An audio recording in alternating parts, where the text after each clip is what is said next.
desafiando, atrasadilde. O Unissex começando! E eu queria começar com um tema. Essa semana nós tivemos o nosso ministro aqui entrando para os Avengers, ele agora é um dos Vingadores, que é uma coisa maravilhosa, super-herói. Eu quero ser super-herói do super-herói também. Mas isso levou a um discurso e que as pessoas, eu vou botar a cara do deputado que fez o discurso depois, que ficou lá chamando o cara, o Dino, de aí, o sobrepeso. Aí, eu não sei o que é uma coisa tão feia, e eu queria trazer essa coisa feia para a gente falar. Por que uma pessoa, quando percebe que perdeu, não tem razão, o cara é mesmo fera em oratória, vai ser uma pessoa quase imbatível, aí vai para o rasteiro, para a baixaria, como se isso afetasse de alguma maneira um Avenger. Se você for um Hulk, você vai se importar se alguém lhe disser seu fortão. Gente, isso é uma coisa infantil, mas os adultos trazem essas infantilidades. Então, o episódio de hoje é: por que os adultos são tão infantis? Amo. Primeiro que amei a confusão dos temas no início. A gente tá ladeira abaixo, gente. A gente tinha Tem sempre uma novidade. antecedência e agora é pá! Mas, inclusive, amei demais esse tema e eu tenho refletido, engraçado, sobre isso, né? Dentro de uma outra perspectiva, mas essa reflexão me veio essa semana muitas vezes no trânsito, que é onde as pessoas são bem infantis mesmo, assim, né? E eu tava reparando que as pessoas que cortam a gente no trânsito, que vai parecendo um loucão, eles nunca acham que estão errados. E eles sempre fazem com a cara assim de tipo, estou fazendo isso mesmo, né? E você me desafie a não fazer. Como se fosse assim um tom meio de tipo, a bola é minha, aquela coisa da criança, né? A bola é minha, o jogo acabou. É, E muito do trânsito aqui de Salvador seria resolvido se essas pessoas não existissem. Porque um desse cara aí atrapalha 10 pessoas. Que essas 10 pessoas, infelizmente, vão atrapalhar 20 pessoas. E aí gera o caos do trânsito. Aqui em Salvador, para quem não sabe, você tem trânsitos que você fica, às vezes, preso 15, 20 minutos. E quando você passa do lugar que teoricamente está engarrafando, você vê que não tem nada. É por causa disso, tá, gente? É por causa É dessa pessoa. assombração. Essa pessoa que fez uma coisa ali, lá atrás, e que agora tá todo mundo se lascando por isso. E Também tem a reação, você olha para a pessoa, você toma lá uma fechada, uma xingada, aí você para no sinal, olha para a pessoa e a pessoa fica com vergonha, porque ela não quer se deixar, não pode cair a máscara. Aí ela fica segurando no volante, olhando para frente, parece o cachorro que quebrou o pote, olhando para frente, sabendo que você está aqui do lado, mas ela não olha para você para dizer desculpa aí. Porque é uma coisa. Gente, qualquer pessoa pode pedir desculpas, mas olha, pedir desculpas é uma coisa que para algumas pessoas é muito difícil. Eu já sou essa pessoa mais sem vergonha do mundo para pedir desculpa. Desculpa, desculpa, desculpa. O problema é desculpa, desculpe, já estou pedindo desculpa, porque não me incomoda nada. Agora, nossa, como as pessoas têm pequenas dificuldades que são insuperáveis. Falando, Bom, eu acho que as pessoas fazem essas coisas no trânsito e noutros lugares porque elas, para mim, a minha opinião é que há aqui duas partes. Uma é que quando elas são jovens, nunca ninguém lhes disse que aquilo era errado e elas foram tendo recompensas, digamos assim.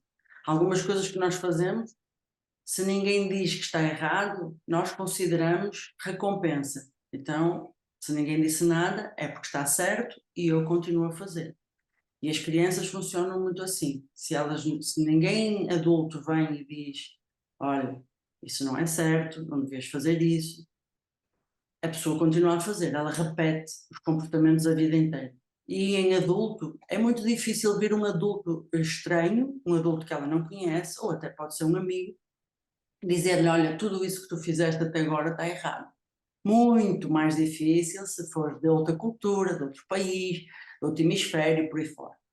Portanto, tudo isso é muito complexo. E depois, o adulto tem uma tendência para mudar comportamentos quando ele sente uma punição, isto é, há uma multa. Epá, eu vou pagar uma multa, então é melhor eu não fazer isto. Olha, eu no trânsito, nossa, apanharam-me, tenho uma multa, a polícia ficou com o meu carro, eu vou ser preso, é melhor não fazer. Como não acontece nada, continua. E depois ainda há uma outra coisa, que é o que os outros veem, o que os outros dizem. Se os meus amigos dizem, grande homem, estás a fazer uma grande asneira, mas corajoso, ou você continua a fazer as mesmas coisas, as mesmas teimosias, as mesmas questões que não são corretas, mas nenhum amigo tem coragem de dizer, olha, isso não está bem. Eu nunca te disse, mas vou-te dizer agora. Eu não acho que esteja bem. Então tudo é um empurra com a barriga, empurra com a barriga. E depois no trânsito, em todos os lugares onde nós deveríamos ser realmente adultos, tudo acontece assim. E depois as pessoas começam a justificar-se com você é assim, você é assado. Quer dizer, não há. É engraçado ver isso na política, porque a política é o ápice, é assim o cimo, o Tibete da má educação, das coisas que não se devem fazer porque se permite. E depois o pior é que isso viraliza. E isso, assim, é um mecanismo que está todo ao contrário. Todo ao contrário. Eu, uma coisa que Santos falou, assim, eu concordo, mas eu discordo um pouco. É que eu não acho que essas pessoas não ouviram que aquilo é errado, sabe? Elas ouvem, mas eu talvez pense isso porque dentro de nós três aqui eu fui o único que fui educado na sociedade enquanto homem, né? E vocês duas foram educadas enquanto mulheres, mesmo que em países diferentes, mas tem essa diferença, né? E as figuras masculinas que aparecem assim simbólicas na nossa vida enquanto menino, eles validam esse tipo de comportamento. Eles falam que, vão dizer para você que isso é errado, mas faz mesmo. Ou, tipo, a menina vai dizer que não, mas aí você vai, isso quer dizer sim. Então, eles têm essa meio que educação onde valida esse erro, onde faz ele ser mais macho se ele estiver errando ali e fazendo. Então, não é que eles não achem que ninguém falou para eles que isso não é errado. Não. Todo mundo falou que é errado, mas teve uma pessoa que foi, ou duas, ou três, que foi lá e falou assim, não, na verdade eles vão falar que é errado, mas faça, porque aí você vai mostrar que você é um humano, entendeu? Então eu acho que a raiz do problema está mais nisso aí até. Porque se a gente vai pensar, vamos educar, vamos educar, vamos educar. Se existe alguém contra-educando, Só para avisar que a gente está chegando ao final do primeiro terço do programa, hein, pessoal? Objetividade aí na hora de falar. essa que é o problema de todos, né? E essas pessoas estão dentro da casa de todos os meninos do mundo. E tem uma coisa que eu acho que vai complementar a Dan, que no caso desse deputado, se ele fosse mulher, todos os homens iam dizer que ele estava histérico. Vaza do Brasil, seu sobrepeso! Ele estava realmente tendo uma crise de nervos. E no meio de um discurso, quer dizer, o cara totalmente descontrolado. Então, assim, se fosse mulher, ele ia ouvir com certeza absoluta, viu? Porque a Simone Tebet ouviu lá na época da CPI por nada, porque ela estava sendo enfática. A senhora está totalmente descontrolada. Descontrolado, histérico, maluco. Agora, porque é homem, e é isso que me irrita mais, e isso é um comportamento masculino, esse tipo de ofensa fica ali, é tão infantil que dá vontade de dar uma bolacha e encerrar o assunto, entendeu? Ai, menino, o problema é palmada, paf, toma, agora vai chorar.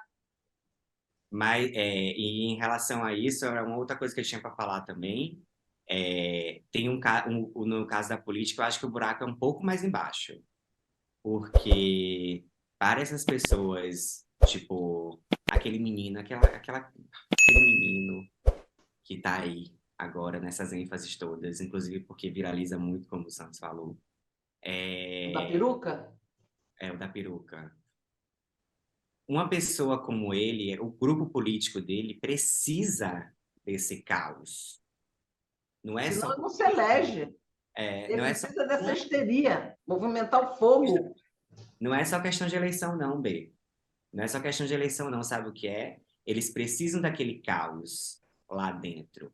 Eles precisam que pessoas inteligentíssimas como Samia Bonfim, ou Erika Hilton estejam sendo silenciadas e não tenham um momento para falar, entendeu? E aí eles criam esse caos todo, e fica provocando esse tipo de situação, porque para a ideologia política deles, se não há esse caos, eles não vão conseguir passar a boiada, entendeu? Então, para eles é importante e a gente tem um papel muito fundamental nisso, que a gente contribui muito com isso, que é dando ênfase a esse tipo de discurso. E esse é o problema, entendeu? A Câmara não deveria ser um lugar de barracos. E tem uma coisa que está acontecendo agora que eu acho muito interessante, que eu sou muito fã dele, vou citar porque sou muito fã. Flávio Dino entra como o cara que está viralizando na rede todo dia, porque todo dia tentam desbancar ele, e o cara é muito bom de oratória, muito bom de oratória. Então, é uma briga que, se aquele pessoal fosse bastante inteligente, ia dizer: bom, é melhor não ter uma briga, ou é melhor eu ensaiar melhor antes de chamar esse cara para uma briga. Porque são derrotas fragorosas, diárias e contínuas. Então, acaba que todo mundo hoje, mais ou menos, concorda emocionalmente que o Flávio Dino já chegou no patamar dos Avengers mesmo, que ele chega lá e é boliche, e isso é uma coisa que está ficando insuportável para esses caras. Eu não quero ficar presa só nesses caras, mas eu quero que se pegue o comportamento, sei lá, do Congresso como um comportamento dos homens, né? Assim, de maneira geral, para a gente conseguir. E quando a mulher faz isso também é horrível, tá? Eu vejo isso cada vez menos nas mulheres. As mulheres estão tão massacradas que elas hoje já se controlam bem, vamos falar em alto nível. Mas aquelas poucas que ainda estão falando baixo nível, nossa, é, é, é, é é raso. Eu não quero usar palavras torpes, mas é raso. Muito difícil você lidar com uma discussão rasa, porque você não tem nem vontade de estar ali, você perde a motivação, entendeu? E partir, quero chegar no último momento, que é: gente, ainda estamos num mundo onde as pessoas apontam: ah, tu é gordo, ah, tu é baixo, Ainda a gente não vai conseguir sair disso nunca, porque é uma falta de evolução, é um primitivismo. Então, as pessoas não são o que elas pensam, elas não podem ser aquilo que elas constroem, elas têm que ser um corpo. É só isso mesmo, é assim, é só essa coisa rasinha, pouca, primária, porque, nossa, chega a ser uma coisa assim que você, eu acho mesmo deplorável. Sabe que você fica olhando e dizendo: gente, é só isso mesmo, esse cara ganha isso tudo de dinheiro, mas ele é só isso mesmo? Nossa, o que ele está fazendo lá? Falem aí vocês. É porque o mundo está me decepcionando muito. Nossa, Eu gostava de dizer, de somar, que outro dia ouvi um especialista a dizer uma coisa muito interessante. Todos nós sabemos, mas nunca prestamos atenção. Quando nós dizemos: porque a educação está errada, a educação que foi dada, a educação, e ele disse: é bom que as pessoas percebam que quando se diz: a educação daquela pessoa, não foi educação. As pessoas não foram educadas, elas aprenderam condicionantes, elas aprenderam condicionalismos, elas aprenderam automatismo. Foram repetidas coisas erradas que se fazem toda a vida, todas as gerações. Isso não é educação. Educação é outra coisa. Então, a primeira coisa que eu acho que, uma coisa importante é que que a gente, enquanto ser humano, perceba que educação é uma coisa totalmente diferente daquilo que se aprende durante a vida e muitas vezes nas escolas. E aí eu parto para os políticos, Ana, não quero que se fale só neles, mas eu queria falar neles para dizer o seguinte: a classe política, uma percentagem muito elevada, eu vejo aqui no Brasil, mas acho que Portugal é a mesma coisa, e no mundo. Mas aqui no Brasil chama muita atenção essa linguagem que é realmente muito desagradável ver pessoas que ganham imenso dinheiro, que têm a responsabilidade de tratar do país onde nós vivemos, que se tratem assim, que estão mais preocupados em ofender-se uns aos outros do que propriamente em fazer o bem. Isso é mundial, mas aquilo que eu quero dizer tem a ver com o Brasil. Eu tenho a sensação, mas é uma sensação, eu estou cá há muito pouco tempo, então é uma sensação de que as escolas que são públicas não ensinam em condições precisamente por falta de dinheiro, falta de condição. Os professores também talvez não estejam tão bem, sei lá, tão bem formados. Eu não sei se é isso, mas há qualquer coisa nas escolas públicas, basicamente é falta de dinheiro, não há cadeiras. Eu cheguei a ir fazer algumas palestras pelo Bagalatino e não há cadeiras para sentar em alguns lugares, parece que estamos a entrar numa jaula, porque é grades para todo o lado, dá um medo de entrar ali, parece que a gente vai ficar presa. E por outro lado, há as escolas privadas que têm tudo, absolutamente tudo, e um professor, e eu aí comparo com escolas ricas de Portugal, e um professor tem receio de chamar a atenção aos alunos. Ele não tem poder para chamar a atenção. Um professor vai chamar a atenção o filho do ministro? Um professor vai chamar a atenção o filho de um jogador de futebol famoso? Não vai, porque ele não quer perder o emprego. Então, isto está tudo errado. Então, as escolas públicas não têm condições e a suposta educação é dada assim um bocado aos trancos e barrancos. Não é dada.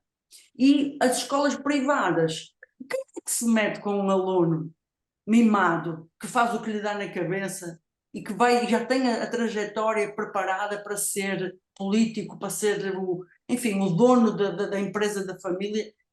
Assim, isso me assusta, porque eu vou terminar dizendo: a educação é uma coisa que demora muitos anos, não é? Agora vou-me educar, vou tomar banho e aproveito e educo, vou-me educar. Não existe isso. Educação é uma vida, são anos e anos e anos. Então está tudo errado. Quando começo a pensar nestas coisas, me dá uma angústia imensa. Vou buscar uma frase que a Ana disse, porque há pessoas jovens que acham que são o bam, já sei tudo. Então é um assunto que me incomoda. Bora apertar o passo, porque a gente entrou no terceiro terço do programa, hein? Plim, plim, plim, hein? Termino. O que me leva ao nosso conselho de US$ 1 milhão. Vou logo dar o meu, hein? Olha, vou seguir aqui a linha de Ana. Quando você tem um filho, você precisa colocar na sua cabeça para sempre que aquilo é o investimento da sua vida. Você vai trabalhar todos os dias, durante muitos anos. Trabalhar todos os dias é sentar. A primeira coisa, o menino precisa aprender a se movimentar. Então, precisa de espaço e alguém que tenha paciência para segurar, juntar, levantar quando cair, se machucar, soprar, dar beijinho no joelho. Precisa ter uma pessoa, a melhor pessoa não é a babá pode fazer isso, mas a melhor pessoa é alguém que esteja ali, que faça parte da vida da criança. A outra coisa é que você tem que ensinar seu filho a falar. Ele precisa falar, ele precisa falar bem. Não é falar, vovô viu a uva e ele já, nossa, já pode assumir a presidência da empresa. Não, ele precisa falar muito bem. Ele precisa articular o pensamento. Olha lá de novo o meu Avengers. Olha como o cara domina as palavras. Então, você vai para um debate, você precisa, pelo menos dentro da sua função futura, saber que você domina as palavras. É impossível aprender a escrever se você não domina as palavras. É impossível dominar a leitura se você não domina as palavras. E vai ensinar a se comportar, vai ensinar a pedir, vai ensinar a cumprimentar. As pessoas ninguém mais está fazendo isso, nem o básico. Chegar na frente do microfone e dizer o sobrepeso, isso é ótimo, porque os mal educados ficam lá na testa a etiqueta mal educado. Minha mãe falhou comigo. Olha a vergonha da mãe desse cara se for viva. Porque a falha veio de algum lugar. Como é que esse garoto foi criado como uma pessoa que não tem mãe nem pai? E, a partir daí, olha quanta coisa esse menino vai ter que aprender, mas levando coisas de casa para a escola. A escola não é responsável por fazer isso, não. As pessoas estão deixando a escola fazer tudo. A escola não consegue fazer isso, não. Ninguém consegue educar uma criança assim, não. De pedir por favor, obrigada, dar um sorriso, dar bom dia. Isso é um trabalho de uma vida. Só para você passar na rua e dizer bom dia, como vai, tudo bem, como é que está a senhora? Isso dá um trabalho danado, porque para Dan fazer isso, e Dan faz, viu, porque foi meu estagiário e eu via. Então, assim, para chegar e cumprimentar todas as pessoas e sorrir, ter um sorriso, um interesse, a mãe dele se esforçou muito. Então, ó, quer ter filho? Olha, antes de ter filho, olhe-se no espelho e diga: eu quero ter esse trabalho. Porque mesmo lá no Congresso tem um monte de gente que eu jogava de volta da cegonha. Ah, bota esses garotos para parte da cegonha, porque isso aí vai ficar no mundo fazendo o quê? Vai falar só besteira? Vai, Dan, ou Ana, seja quem for. E aí, A Dan, metralhadeira hoje.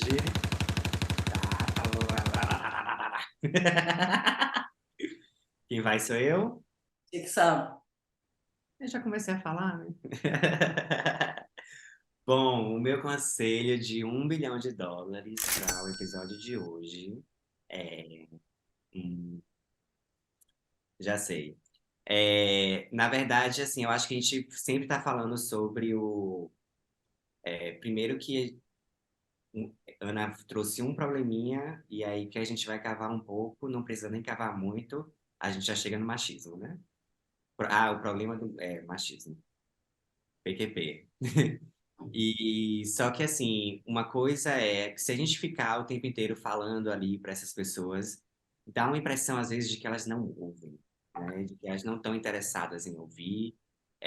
Como eu disse aqui também, existe uma estratégia política que é gerar esse caos para poder, né? Tipo, querendo ou não, uma pergunta idiota dessa, por mais que o cara possa ter o seu ego ferido, ele está gastando tempo do que Flávio Dino poderia estar falando de resolução para o nosso país, de coisas importantes que a gente precisa estar discutindo. Mas não, a gente perde aquele tempo ali, naquele caos, aí viraliza, aí as outras coisas que foram importantes, que foram faladas, não entram em destaque. Então é o que eles querem, né? E o meu conselho é para quem não é uma pessoa, um esterco de humano como esses machos, é um conselho para essas pessoas a lidar com esses machos, certo? Teve um vídeo que viralizou recentemente de uma criancinha falando que ia comer alguma coisa e falando batata, e era pão. Aí ele, batata, e o pai, não, é pão. Aí a criança, batata, batata, e o pai, pão. Aí do nada o pai vai se estressando e a criança vai falando cada vez mais batata. E assim, a criança é muito fofa. E o pai vai ali ficando chateado com a criança, tipo, não é batata, é pão. E, e ele fica, não querendo julgar ele, né? Mas meio que fica num lugar meio tosco, assim, meio tipo bobo do cara tá querendo corrigir a criança que tá chamando pão de batata, sendo que dá pra ver claramente que ele não sabe falar direito ainda. Então, quando uma dessas crianças aí do plenário estiverem falando alguma coisa dessa pra você, ao invés de você querer responder com fatos, com dados, com não sei o que lá, nananana, lembre que ali é uma criança. Aí olha assim e fala, ah, isso é tão fofo falando essas merdas. Oh, bebezão. Que aí esse é um dos jeitos que eu achei de conseguir desarmar essa galera. Lembrando a eles que eles são, na verdade, grandes meninos. Ana, Bom, eu já dei vários hoje, vou dar um que é. Já falei algumas vezes que é. Muitas vezes falamos nessa educação, nessa forma de estar, mas existe uma coisa que nós estamos a esquecer cada vez mais, que é a consciência. Não a consciência em termos no sentido brincalhão, mas no sentido sério, antigo, de que existe o eu, existem os outros e existe um terceiro, uma terceira entidade, digamos assim, uma coisa imaginária, que é a minha consciência, aquilo que eu acho que é certo fazer. E estas pessoas que nós estamos a falar, elas esquecem essa terceira entidade, digamos assim, que na verdade é o nosso filtro, é aquilo que nós pensamos. Eu fiz isto, eu fiz uma coisa errada, o Dan não reagiu, mas eu penso, puxa, o Dan não reagiu, mas não devia ter feito isto. É essa terceira entidade que eu estou a falar. Então, isso está a desaparecer. Se os outros reagem, maravilha, eles riram-se, viralizei, vou aumentar. Então, nós temos que ter um filtro, manter esse filtro, senão as coisas vão piorar cada vez mais. E depois essa coisa que nós falamos dos políticos, que é em políticos, é em reuniões de empresas, é nas escolas, reuniões de professor, em todo lado, é em todo lado. Existe uma coisa que também é o ego. E então as pessoas não pensam no bem que estão a fazer. Elas pensam que têm que ser melhores do que os outros, elas pensam que têm que ganhar aquelas conversas, têm que ganhar a conversa, têm que ter melhor argumento, têm que ser melhores do que toda a gente. Elas não pensam no futuro, elas pensam no imediato. Então, Flávio Dino está a falar e aqueles políticos estão incomodados porque naquele momento ele está a falar coisas importantes e naquele momento eles querem ridicularizá-lo. Não interessa se aquilo é para salvar os Yanomami, não interessa se é para dar dinheiro para as pessoas e elas passarem menos fome. Eles nem pensam nisso e isto é inacreditável. Que as pessoas ficam presas às coisinhas do momento, aos problemas mundanos e de mimo, ego, vaidade. E eu não sei, eu antigamente achava que sabia por onde é que se pegava nisso, mas agora eu não sei. Eu tenho muita pena em dizer que não sei. Acho que existe uma saída, estou sempre em busca dela, mas não consigo encontrá-la. Se alguém aí que estiver a ouvir nos quiser ajudar, eu agradeço. E, gente, acabou o programa. Que pena. Olha, esse programa daria para a gente ficar pelo menos umas 4 horas, viu? Porque eu tenho tanta coisa para falar desse problema. E ele não para de crescer.